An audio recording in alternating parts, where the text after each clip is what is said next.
I'm Deborah Lee Baldwin, and I'm at one of my favorite gardens, Carolyn Shares, near Rancho Santa Fe. And I've been following this garden for over 7 years. We're going to see some of the incredible specimens of succulents. There are mature dragon trees and huge succulents that you don't normally see in a residential garden that is as young as this one. It's designed by Michael Buckner.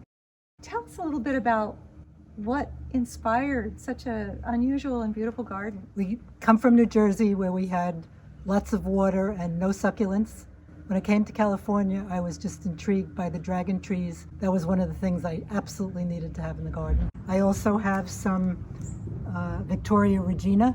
They are agaves that have grown tremendously. These are incredible. But they're absolutely gorgeous.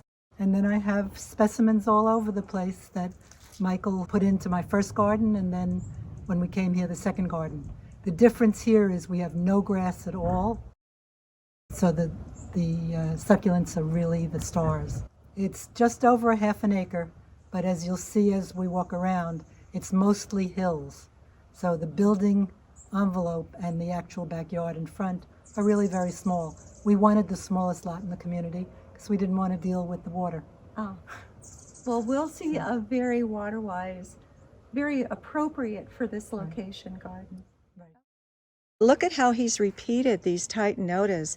As you look down the pathway, the eye goes from the clump here at the entrance to the garden to another clump farther down, which is a perfect example of repetition. Michael pretty much had a field day with the plants that he could envision for this property and this location.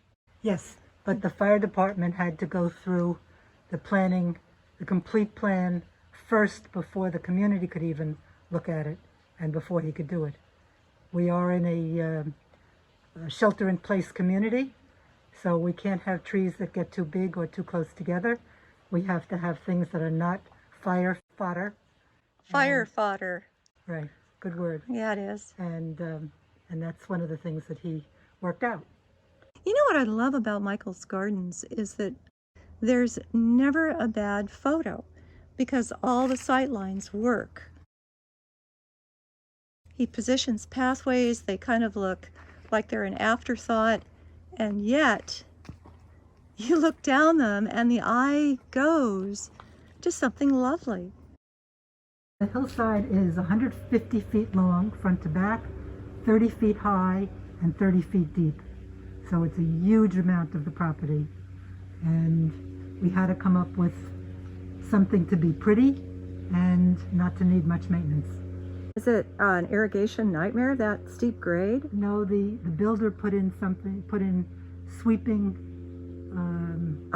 water like before we even moved in. Yeah. Like rainbirds? Yeah, they go across like this. Go chicka chicka chicka chicka chicka chicka chicka. Yeah. And Okay. we never replaced that. We just planted things that would need very little water. So I see Alobanzii up there, Yes, I have lots of those trees. and a variegated Fricrea, dragon tree, Dracaena Draco. Some of the low creeping ground covers are the Portulacaria afra variegata, very nice. Ice plant, the yellow. In bloom now. It's Yeah, always pretty. starting to come into bloom. Yeah. The blue. Oh yeah, the blue Senecio mandrilice. But I think Michael prefers the shorter Senecio serpens, which is more of a brighter blue. And that's echoing with the Agave Perrii truncata, which is really nice. Do you have any problem with snout weevil here? Yeah, we lost 2 Fucreas higher up on the Oh, hill. the snout weevil got you for Creas. Yes. Oh, that weevil.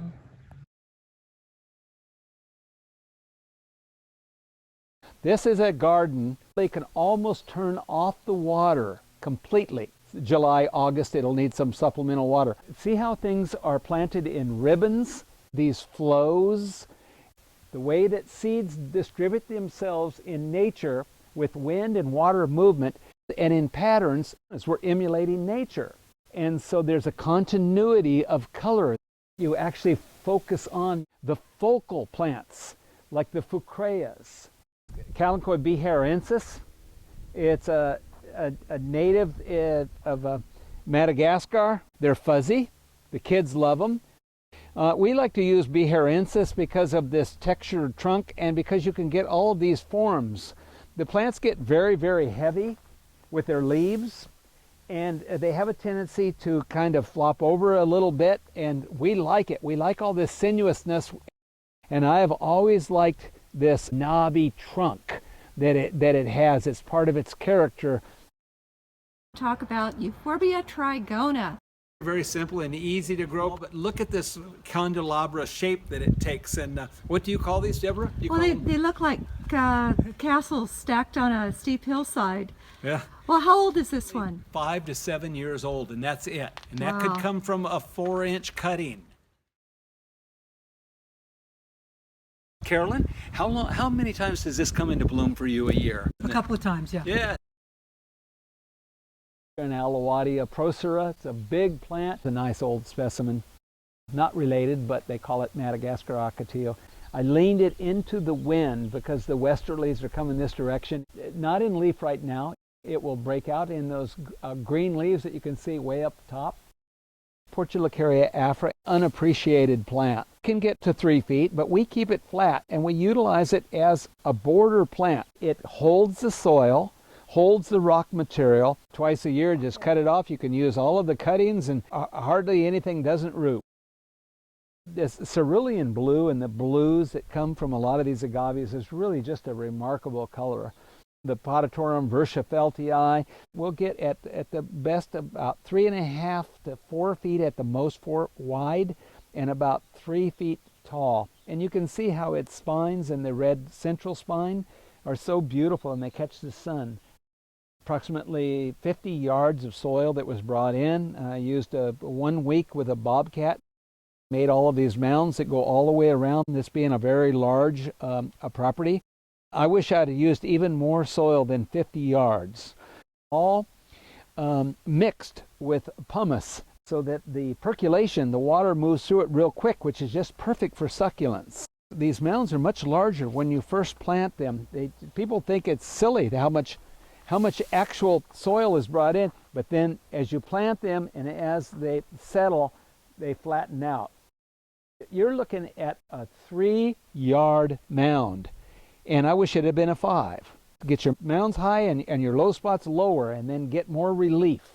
It's a 16 by 10, the rock around it, which holds it, and then ledge stone. The ledge stone and the rock match the flagstone.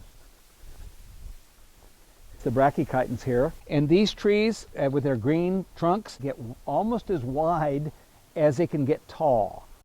We are hiding other people's houses with a natural barrier that doesn't look hedgy. And we're accentuating the positive, which is the hill, which will never be developed. The things that you see in a distance are part of your landscape, even if you don't own it, even if it's a mile away. And you can see the sun is setting now into the house, the light off to the west, and so we're going to be throwing all this shadow cast, which is always interesting to me, how we get shadow cast on walls. Brachychiton rupestris. These you never see in a residential garden. I remember when Michael was putting them in, he said, "You just wait." They look great and they don't need any care. They do get some water. I don't water much. It's been fun. And I love walking around the garden, especially in this last 1.5 years of COVID, when we didn't go very far afield. And it was a sanctuary here.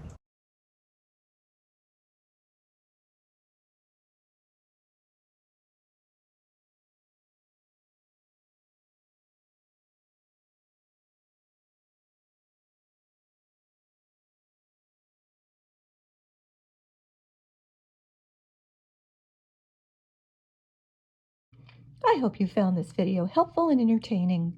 My goal is to inspire you to enjoy using succulents in fun and creative ways in your own garden and outdoor living areas. Please know I appreciate your comments and do subscribe and hit the like button. I'm Deborah Lee Baldwin. Thank you for joining me.